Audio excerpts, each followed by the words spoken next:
তারা হয়তো এই হাদিস জানে না, আল্লাহ পাক ওদের কানের মধ্যে আমার এই হাদিসটা যেন পৌঁছে দেন, আমিন। নবী সাল্লাল্লাহু আলাইহি ওয়াসাল্লাম বলেছেন, আমি মেরাজের রাতে যখন গিয়েছি তখন এক শ্রেণীর মানুষকে দেখেছি, ওদেরকে শাস্তি দেয়া হচ্ছে। কি শাস্তি? জাহান্নামীদের রক্ত এবং পুঁজ ওদেরকে খেতে দেয়া হচ্ছে।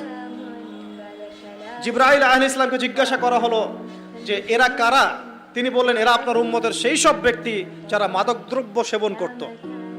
আল্লাহ রাব্বুল আলামিন তার হাবিবের মাধ্যমে জানিয়েছেন, যখন কোনো মুসলিম মাদক সেবন করে বা কোনো ব্যক্তি মাদক সেবন করে তখন 40 দিন তার নামাজ কবুল হয় না।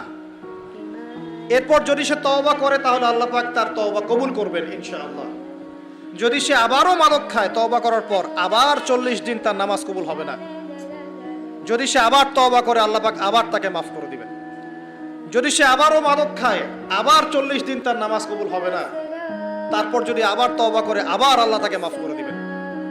এরপরেও যদি সে আবার মাদক দ্রব্য সেবন করে, নবী সাল্লাল্লাহু আলাইহি ওয়াসাল্লাম বলছেন তাকে আল্লাহ রাব্বুল আলামিন পরকালে মৃত্যুর পরে তিনাতুল খাবাল পান করাবেন। তিনাতুল খাবাল।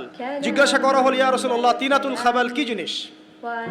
নবী সাল্লাল্লাহু আলাইহি ওয়াসাল্লাম উত্তর দিচ্ছেন, এটা হচ্ছে জাহান্নামীদের রক্ত, মাংস, এগুলো পুড়ে পচে যে রসটা বের হবে, এটা হচ্ছে তিনাতুল খাবাল।